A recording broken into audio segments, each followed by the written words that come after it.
Well, good afternoon, everybody. Welcome to all the students joining us today for this special panel featuring 5 alumni who will share their tips, lessons learned, and things to think about as you prepare for life outside of college. I'm Denny Branca, and I serve as the chairperson for the Student Engagement Committee of the CSE Alumni Board, which helps to connect CSE alumni with the college and current students through events like this. Today's topic idea came from our student reps on our board to address questions they feel a lot of students have. We hope you take some useful info away from the discussion, and we welcome your audience questions. So thanks again for joining us. I'm now going to turn it over to Joelle Larson, who will provide instructions for today's program. I'm going to now introduce all of our panelists for today. You've already met Denny Branca. He has worked for over 40 years in the electric utility industry, and he currently leads a technical sales organization in Golden Valley. Denny has hired and developed many graduates throughout his career and is a big advocate of the U of M. Denny and his wife live in Plymouth, Minnesota.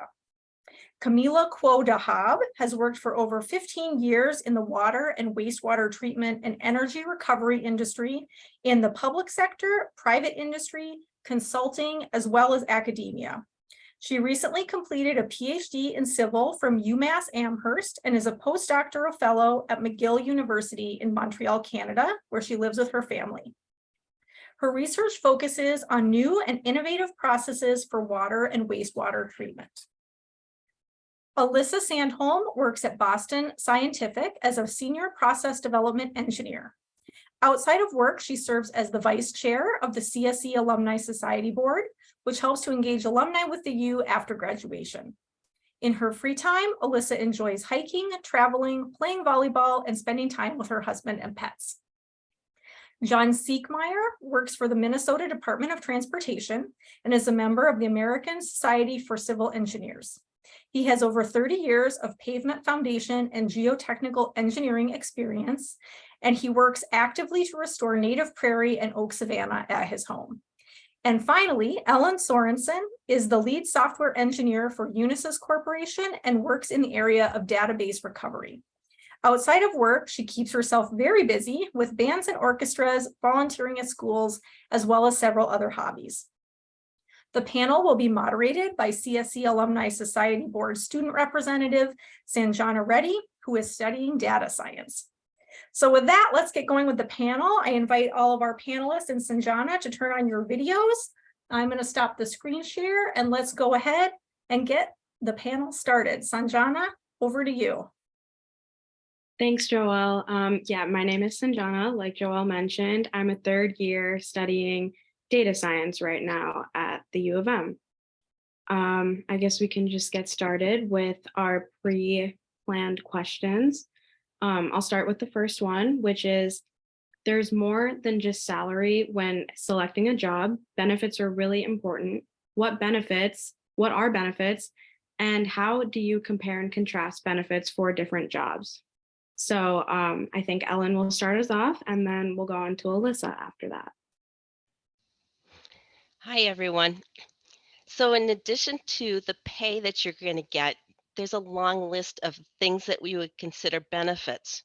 And these include things like healthcare and eyes and dental, but also time off, how much vacation, how many holidays, how much sick leave, what is the policy and how does it work? Things like a flexible work schedule. At my job, we can set our own hours. So some people, in some jobs, you have to be there from 7:30 till 4 o'clock, and that is your set hours, and you have to be there during those hours. For my job, I can set anywhere within, get your 8 hours in, but I could start as late as 10 o'clock or maybe as early as 6 o'clock and leave at 2 or 3. So that could be a great benefit depending on your lifestyle. You also have to consider things like retirement plans.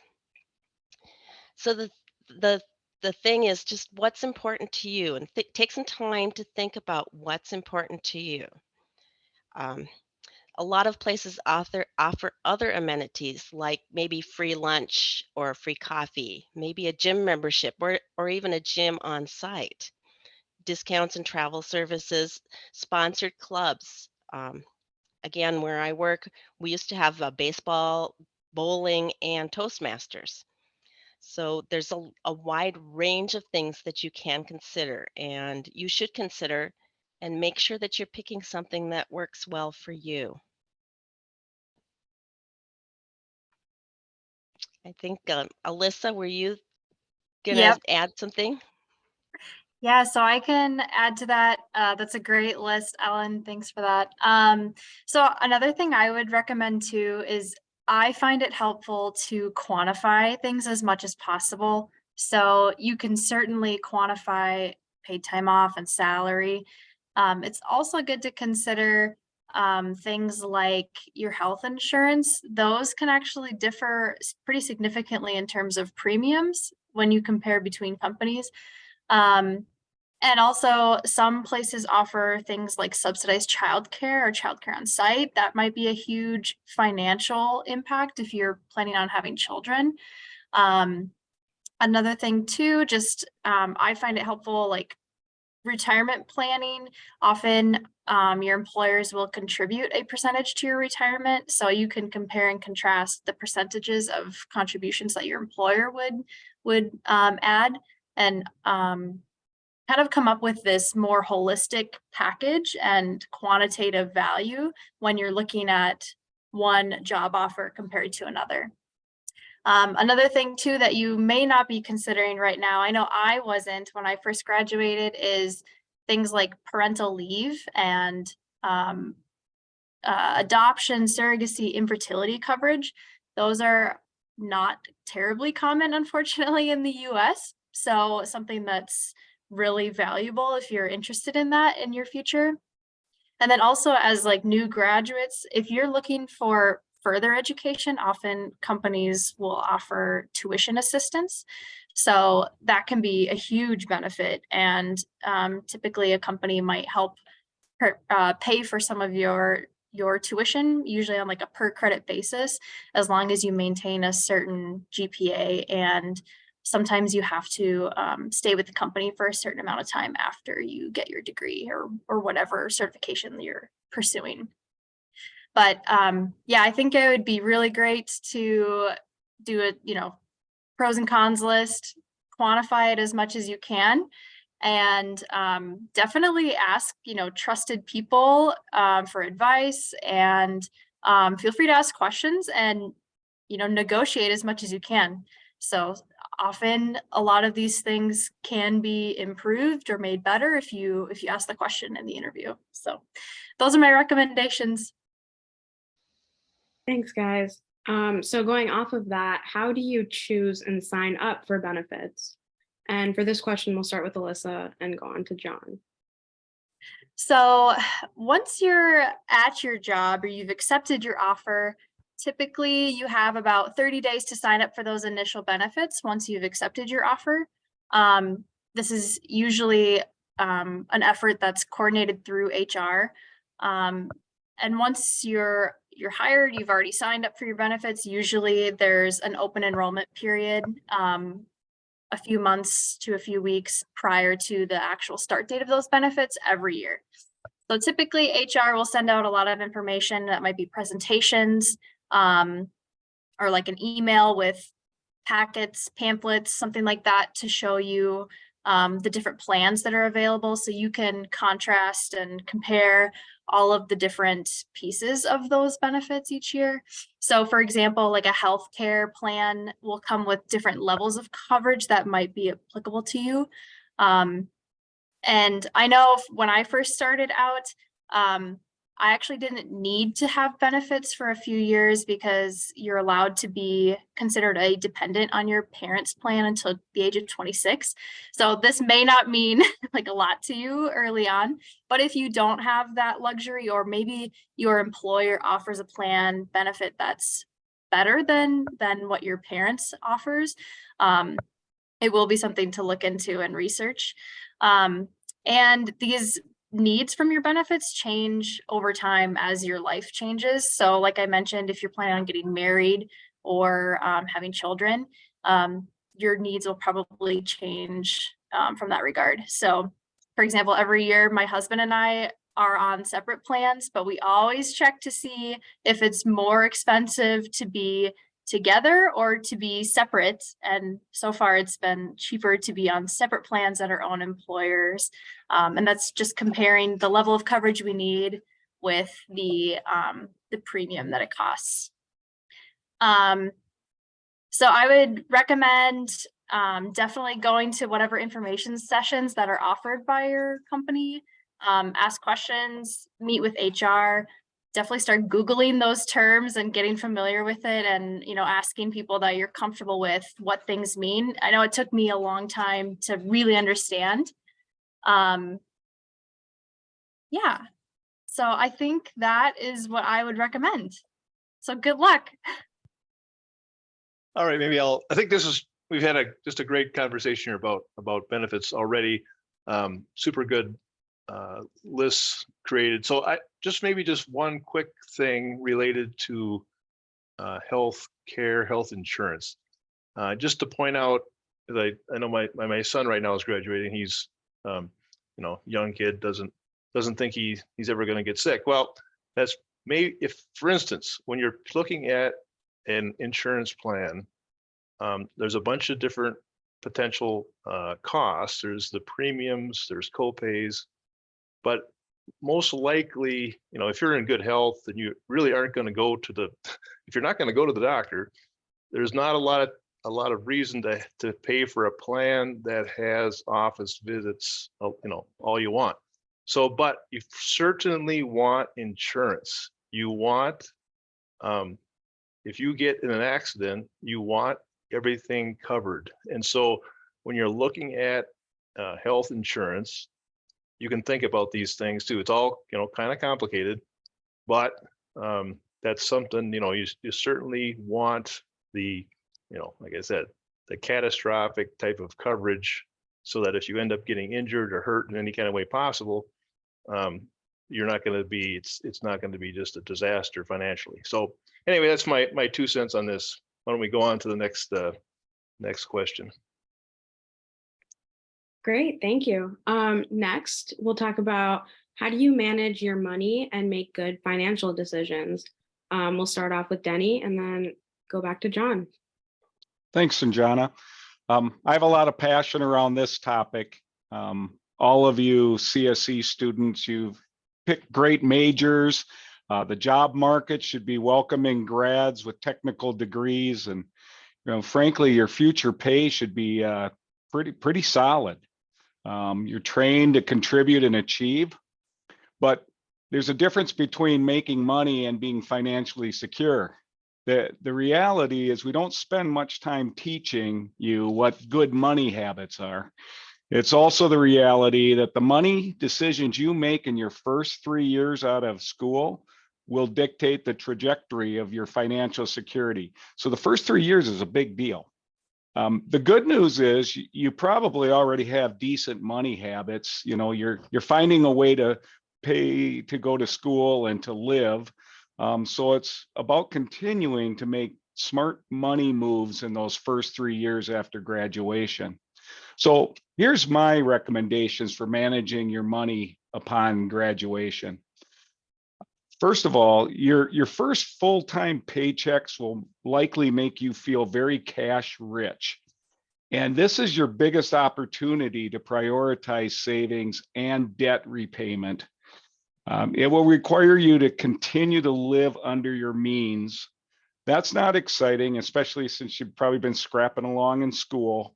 But the discipline means to save first, pay bills and debt second, and then spend only the leftovers after, such as you prioritize retirement savings. They'll give you a range, as Alyssa said, between 0 and 15% of your paycheck.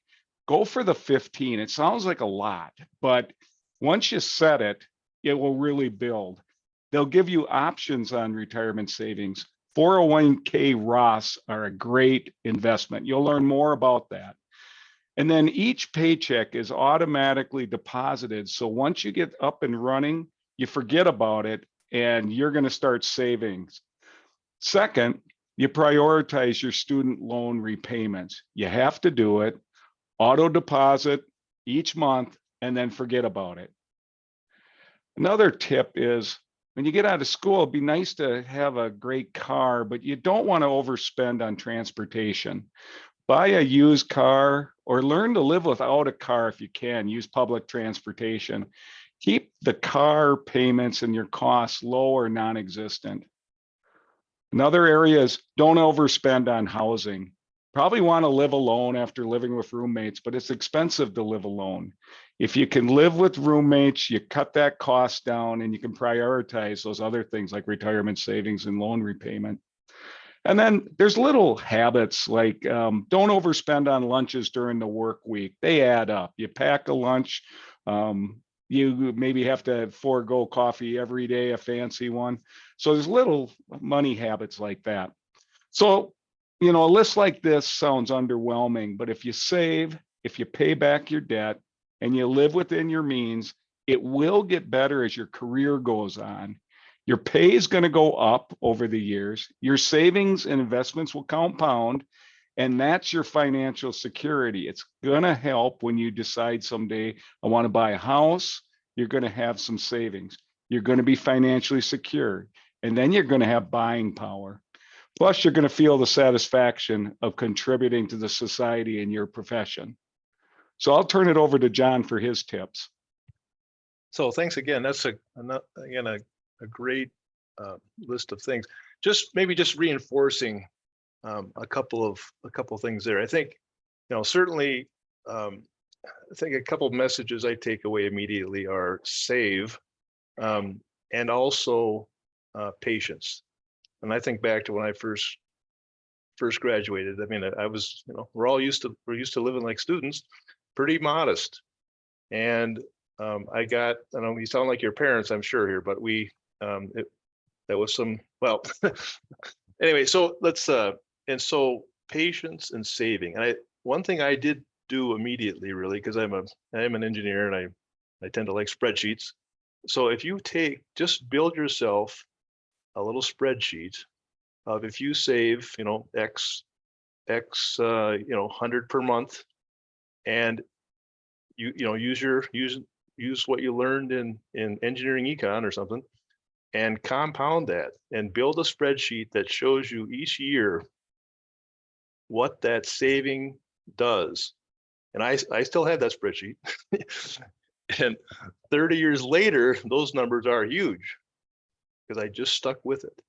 Just be patient, but get started early, because you'll be set. You can retire much earlier if you just you know, get started early. So a little bit of patience and start saving. That's my two big words here. So thanks again for being here. Hope this helps. Thanks, guys. In college, students have a lot of access to different clubs and intramural activities. What are some ways to find community engagement like this after college?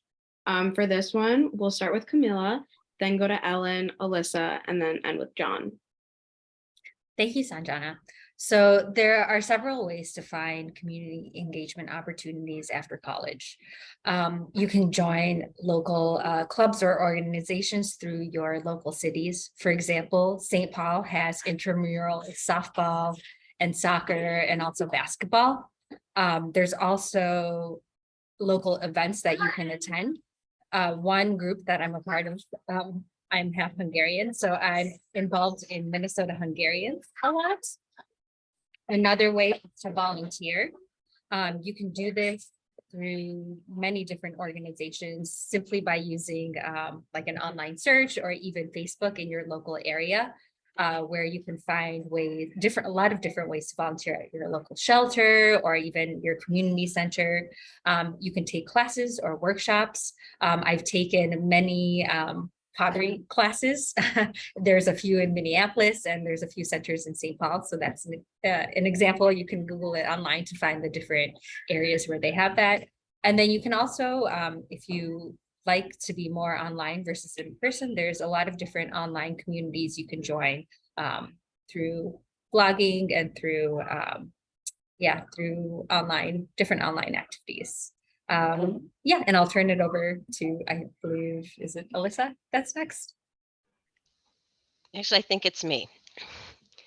So, um, so I'm a musician, and I started right away after I graduated by volunteering with the Band Alumni Society at the University of Minnesota, and I still work with that group.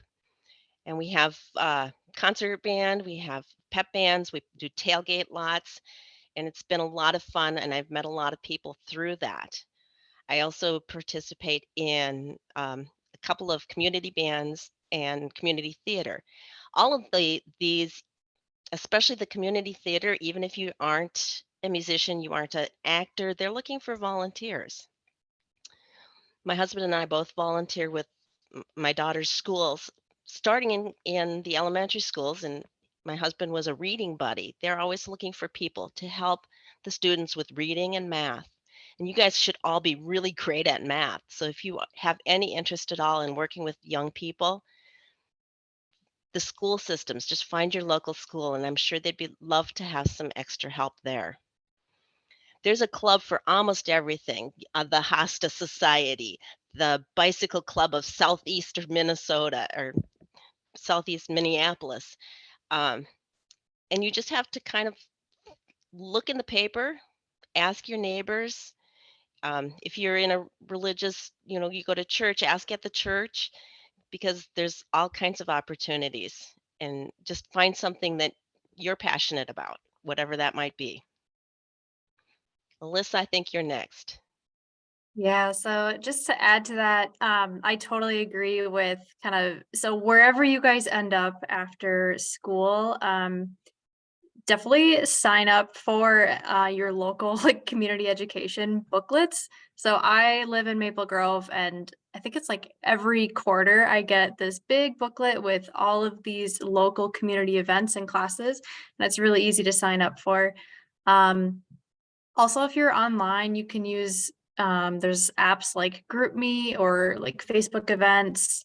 And I find those to be helpful, or like Meetup, to try and, whatever your interest is, there's always people who are doing it and looking for people to join them. So those are great ways to get started.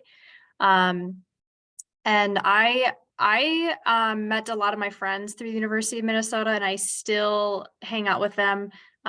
We actually did a lot of intramural volleyball, so I still hang out and do that all over the cities.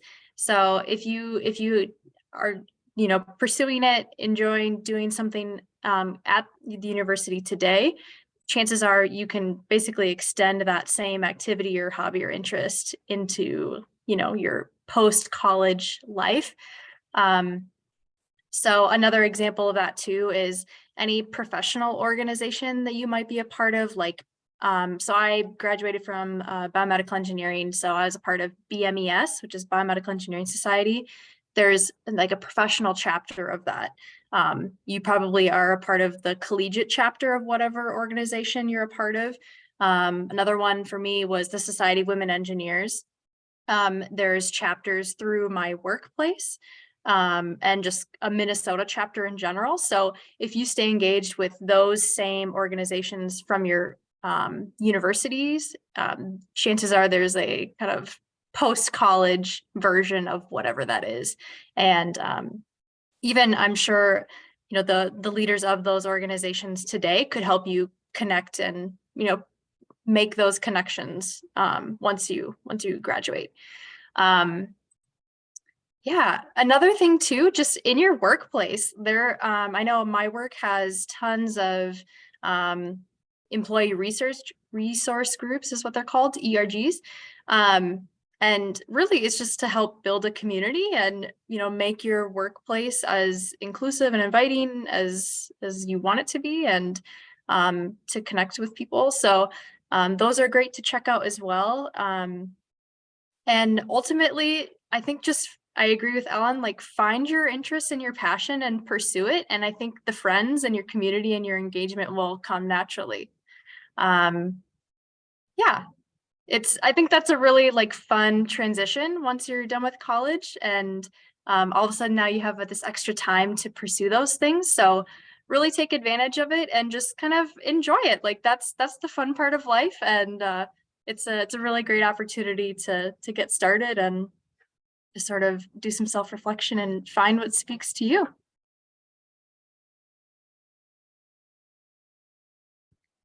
All right, a couple other possibilities that I don't know if I don't think we've talked about them yet. So wherever you end up living, your neighborhood, your community, the most likely there are, city planning activities that are usually part of like their committees underneath like the city council.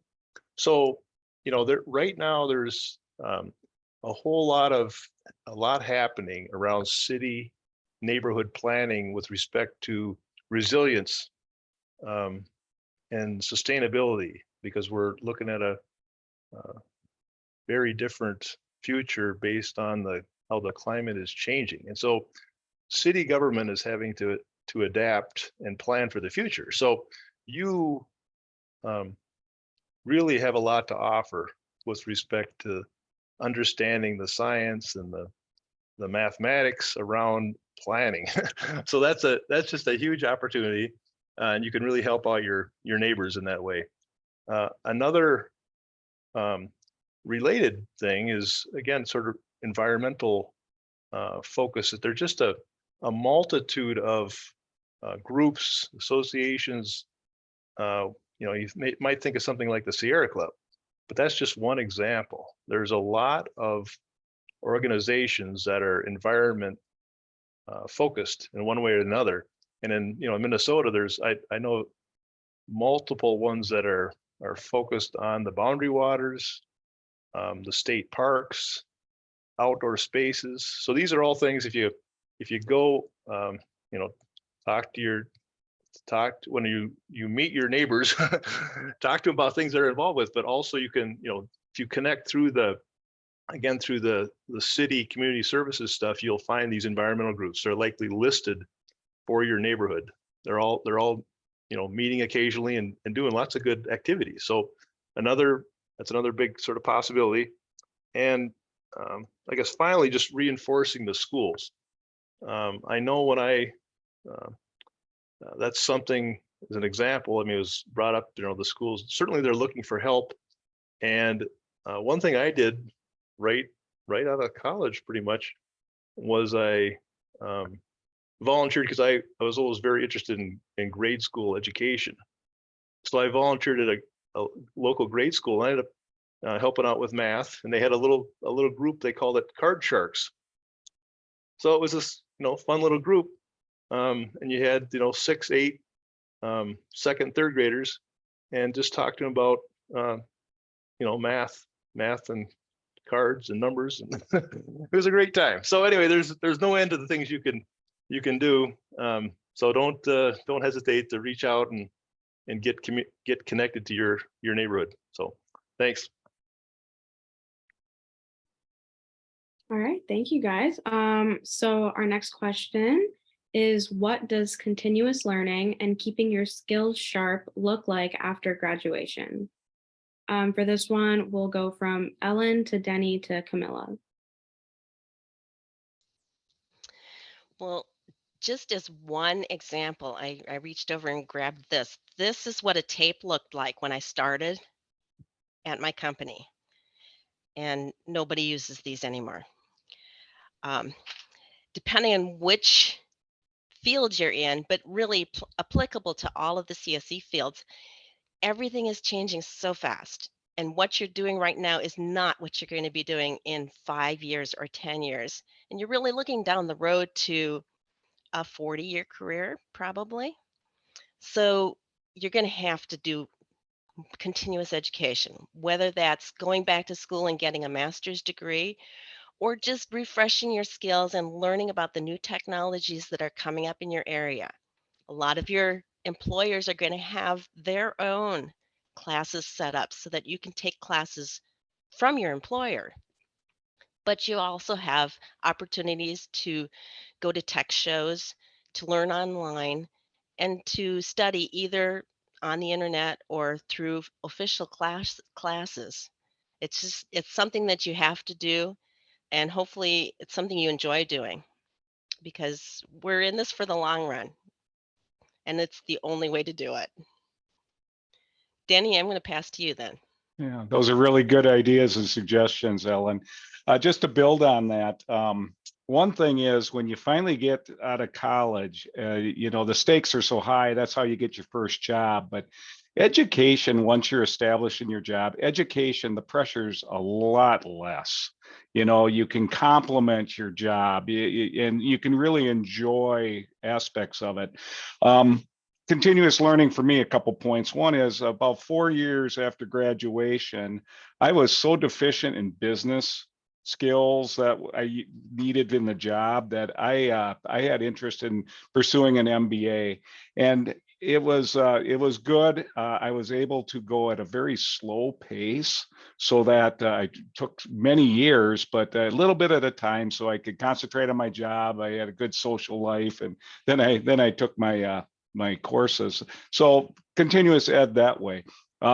I'm a registered professional engineer. In my field, I have to certify drawings.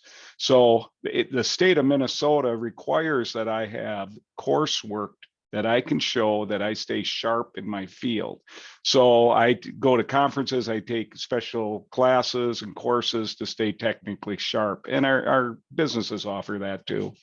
And then maybe just on the soft skills side, I concentrated a lot on public speaking, giving presentations to grade schools on technical topics, speaking, reading at church, things that would put me in a microphone in a crowd, which was really hard. But those were things that got me a lot more comfortable. And so that just there's things you can do just to work on both your technical skills and your soft skills. And I'll turn it over to Camilla. Thank you, Denny. Thank you, Ellen. So the one thing Denny mentioned, and it was a very big one for me, is conferences. Conferences are a really good way, not only by attendance to gain continuing education credits, but also by presenting. So you can always present projects you're working on, whether it's consulting or private industry, or if you're still in academia, you can present research. And another way to really keep your skills sharp and looking great after graduation, a little bit joking, but a little bit serious, is just to remain in academia forever.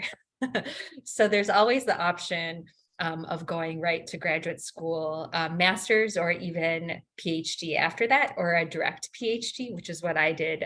If you really have a great research experience in undergrad, and you really want to explore more into kind of cutting edge technologies, I would say research and going that route through academia is a great way. In addition, if you like presenting, teaching, disseminating results, things like that, it's a really great way, I feel, to really stay involved and have a life experience of learning. So those are my kind of two personal experiences.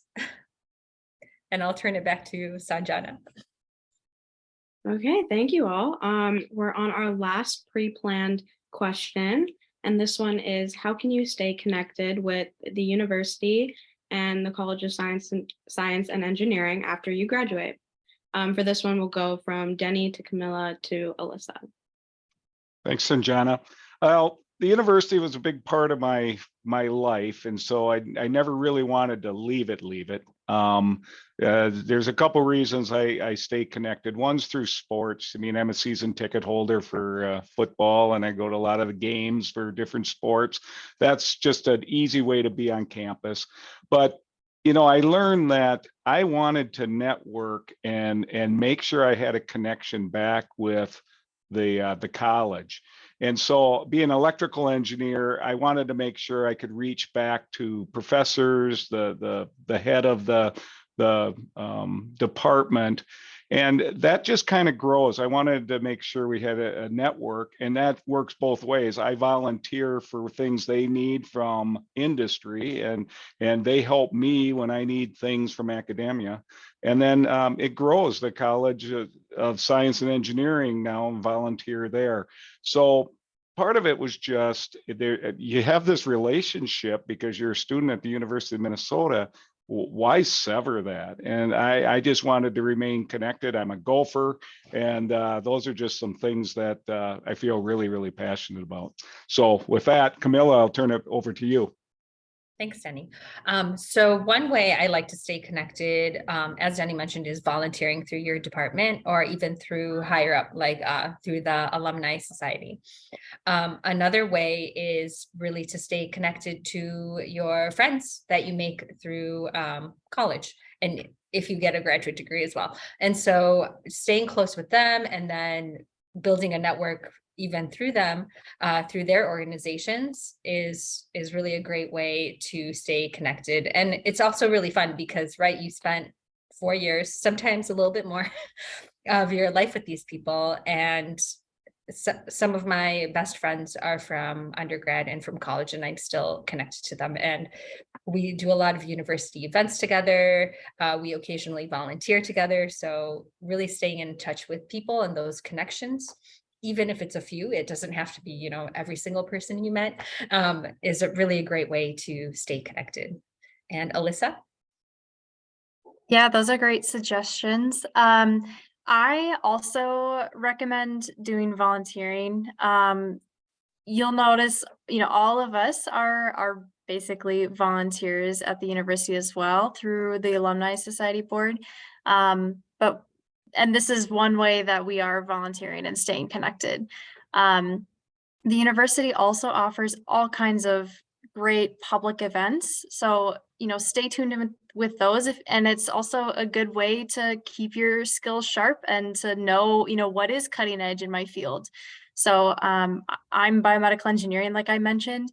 There's a lot of really cool research and labs and things that are going on at the University of Minnesota, and a lot of our industry partners are, you know, working with the university to develop their products. Because I know there was a lab that I did research in.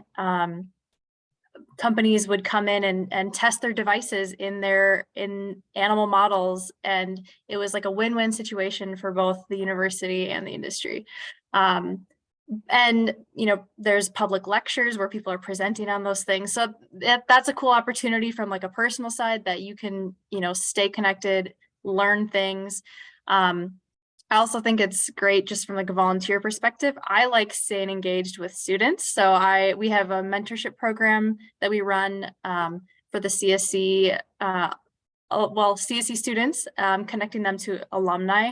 So that's a cool way to maybe you want to practice your mentorship skills. Maybe you want to keep up to date with, you know, what students are learning, or maybe you want to build your network. The university is pumping out, you know, new people into the workforce. Like, those are great people to network with. And of course, students appreciate that connection as well. And yeah, I totally agree with the friend comment. I graduated, like I mentioned, with a biomedical engineering degree. The Twin Cities here is just such a mecca of medical device companies. It's called Medical Alley, actually. It's very, very popular. So what was cool was when I graduated, I had this just huge network of people now in the workforce that I could call upon. So like when I'm, you know, maybe interested in a new role or want to learn about a new company, maybe I have, you know, all these people that I graduated with that I can tap on the shoulder and ask for whatever. So, and yeah, there's tons of events. I like to go to hockey games myself. I have a blast doing that. Homecoming is always welcome to the public to, you know, come check out the parade every year. I know the CSE light show in the winter didn't happen this year, but super fun event to come back and you know, treasure. Yeah, so I guess I'd recommend just like staying engaged, and there's lots of fun things going on. There's alumni specific things that this group puts on for you guys when you graduate. So I think just have fun with it, and really only good can come out of it. So that's my recommendation. Great, thank you all so much. We have a few questions from the audience, so I'm going to jump into those. And I'll try to direct them to specific people, but if I don't direct one to you and you have something to add, by all means, please jump in. There's two related to how to know if you should go on and get an advanced degree and when to do that. So are there certain positions where having an advanced degree is more needed than others? And is it better to go straight on to graduate school if you think you might want to do that? Or should you go out and work for a couple of years and then go back to graduate school? So I know we have several folks here who have gone on to advanced degrees. I guess I'll start with you, Camila, and then maybe John, and then Ellen, Danny, if anyone else wants to jump in after Camila and John, please feel free.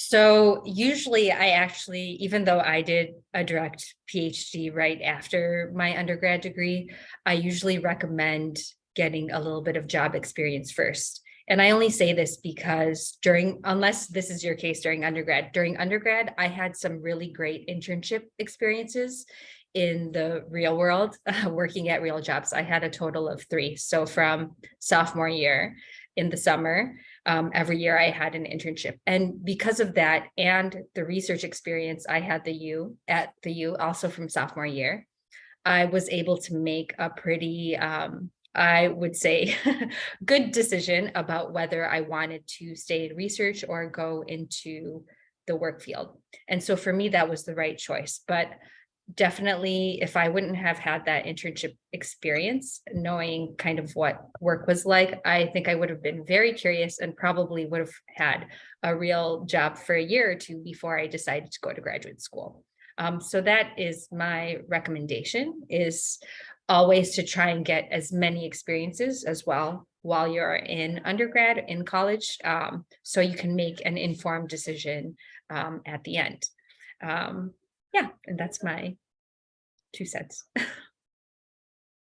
So I'll also, I think, encourage deciding to continue education sooner rather than later. That's the advice I did receive from when I was a senior as an undergrad, and I was, kind of on the fence between grad school or not. And but a couple points that my advisor made were that, you're John, you're a student, you're used to studying, you're used to the process, you got all that, you're good at it. Once you get out into the work life, then of course things change. You get all to do all these fun things we're talking about, right?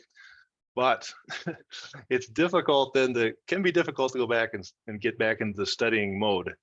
And so you got that consideration. If you're really seriously considering grad school, I think sooner rather than later is the right course.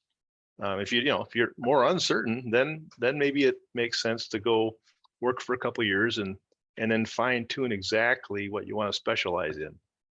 But if you're kind of thinking grad school is the right thing, then sooner rather than later is good. Now, another point that my advisor made was that even if you look at the industry you're going to go into, even if a master's degree or a PhD, if you just look at the straight, sort of salary coming out of school, it might not appear that it's worth it. But what my advisor pointed out, and what became very true, was that if you come out with a master's degree, your ability to actually get the job you want becomes much greater, because then the position might be offered bachelor's degree or master's.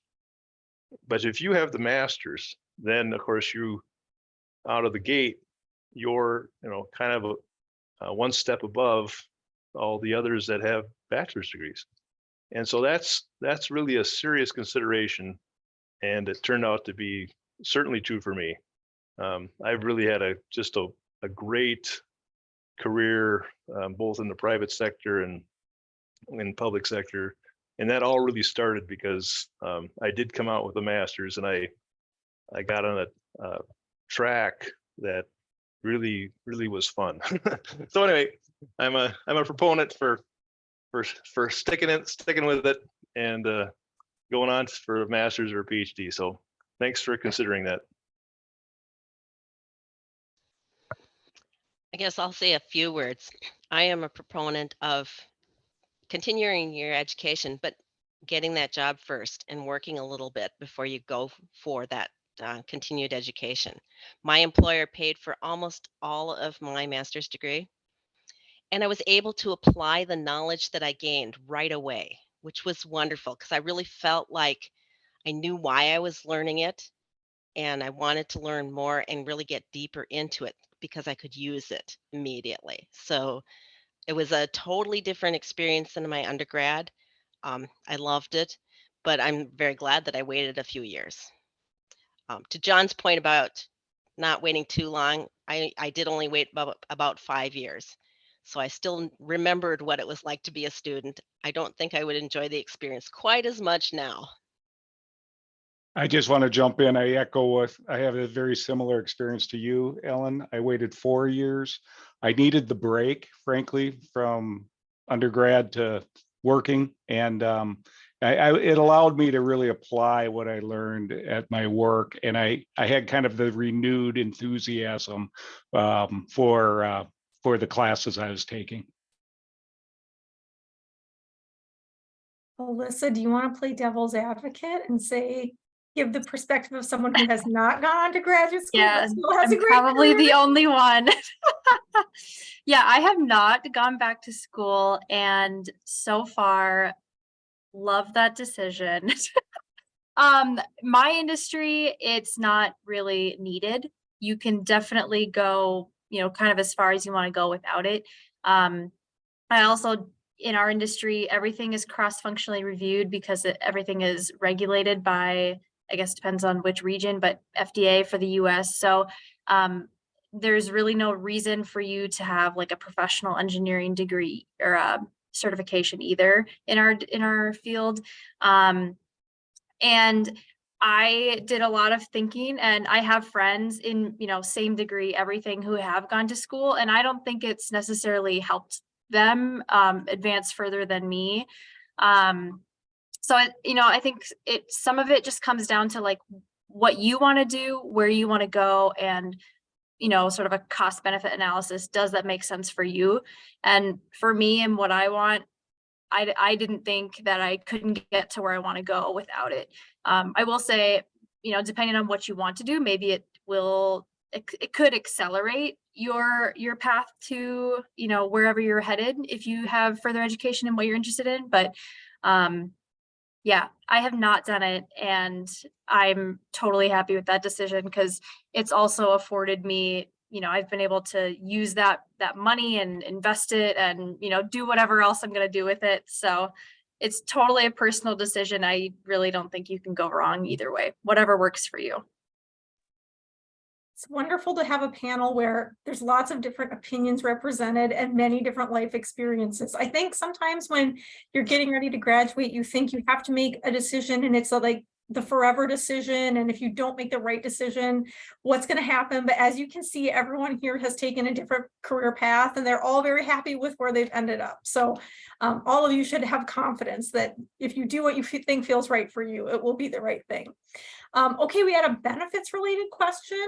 How do you negotiate benefits, and when in the process do you start negotiating them? So I guess I'll start with you, Alyssa, since I think you answered both of the benefits related questions, and perhaps Ellen or John.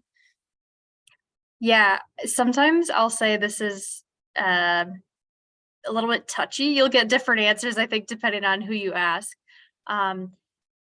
Yeah, I would say typically people wouldn't recommend asking about benefits during the first interview, the phone screen or anything. Typically you want to kind of wait until you potentially know you're going to get an offer first, and Often your potential employer will sort of present that benefits package to you first to review, and then maybe that would be a good time to start negotiating. You'll find too that certain things are much more negotiable than others.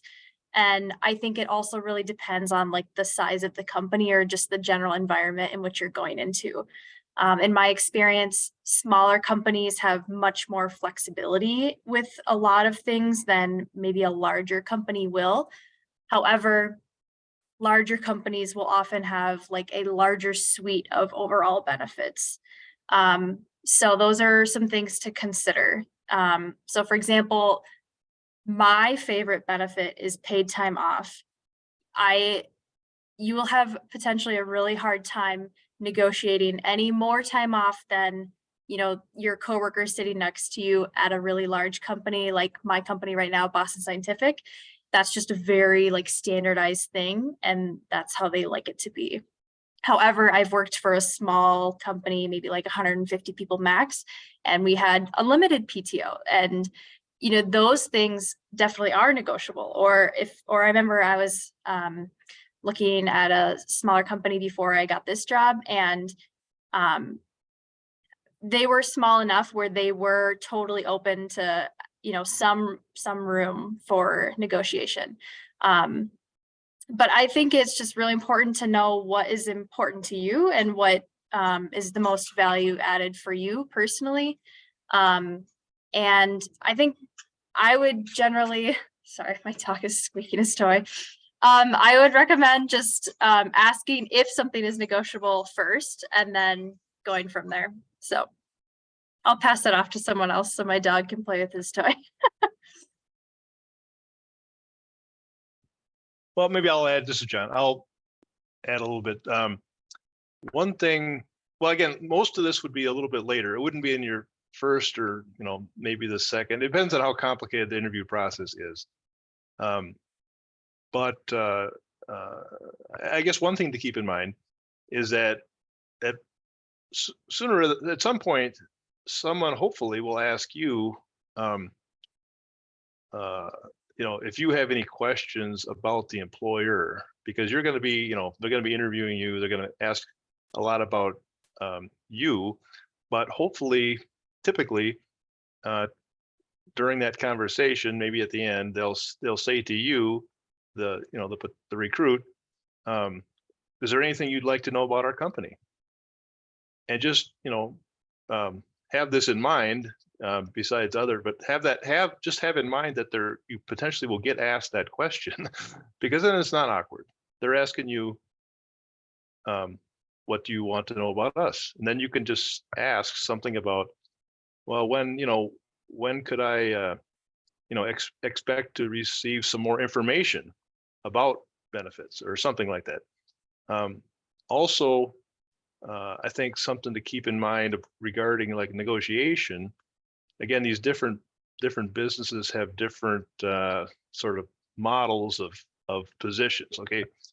And depending on the complexity and how big the organization is, there's different entry levels essentially, or steps, or they call them different things. But typically those are negotiable. And so that's, you know, something to keep in mind when you get to the offer, and it would be good to know, if you could ahead of time, what are the different inside that organization, these different sort of steps. And if it isn't transparent, then you'll have to, you know, do some asking. But it is very fair and important to consider this, that, you know, just because you're a young engineer or scientist, they don't hire all young engineer scientists necessarily at the same salary. They have multiple, not, you know, 2 or 3 levels of a grad. So anyway, keep that in mind. That's a place where you can potentially negotiate. So thanks.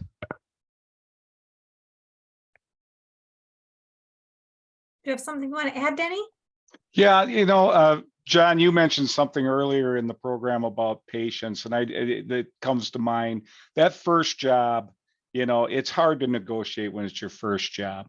But once you prove yourself and you start posting results, your ability to negotiate does improve with that because you've started to prove your value. So maybe you might not have the easiest time at the first job, first negotiation, but prove yourself, and then you can negotiate as time goes on as well.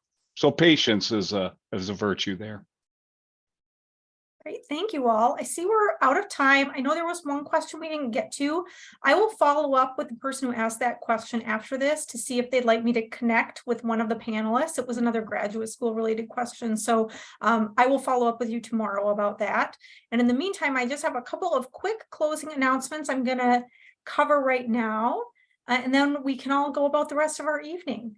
So first, I just want to remind everybody once again that we did record this panel, and we will be sharing a link to the recording once we get it captioned and up on the CSE YouTube channel. Please feel free to share it with other students that you think might find it interesting. And if you're a graduating senior, please save the date for the send-off that's coming up on May 3rd. It's in McNamara Alumni Center. It's a lot of fun. It's just a chance to come and celebrate with your classmates. I think pause will be there, some treats, graduation gift, and it's totally free. I think that they're going to begin registration at GradFest. So if you attend GradFest, you can learn more information there, or you can continue to check the website umnalumni.org/sendoff. And for all of our students, if you're interested in learning more or hearing more advice from alumni, I will always point you to the Maroon and Gold Network. It's free. It's the U of M's, specific to the U of M community networking platform. It's kind of like LinkedIn, but only for U of M graduates and students. And everybody who's on there has signed up on the alumni side of things, specifically because they want to connect with and help students succeed. So if, for example, you're moving to a new place and you're wondering how to find community there, as we talked about tonight, that might be a great place to go search for some alumni who live in the area and connect with them about some of their tips or ideas. Or if you're looking to connect with someone who works in a particular place you might be interested in, again, there's great searching capabilities on there. You could find an alum who might be able to help you out. So you can learn more and register. Again, it's free at umnalumni.org/maroon and gold. And finally, if you're looking for other events in the college, you can always go to csc.umn.edu/events. And if you have any questions for me, you can always reach me at cscalumni@umn.edu. And with that, I just want to thank you all so much for attending. I hope you found some valuable information and got some tips. And I hope you all have a wonderful evening. So thanks again to all of our panelists and to Sanjana for doing such a great job moderating. And we hope to see you all again very soon. Thanks so much. Have a great evening.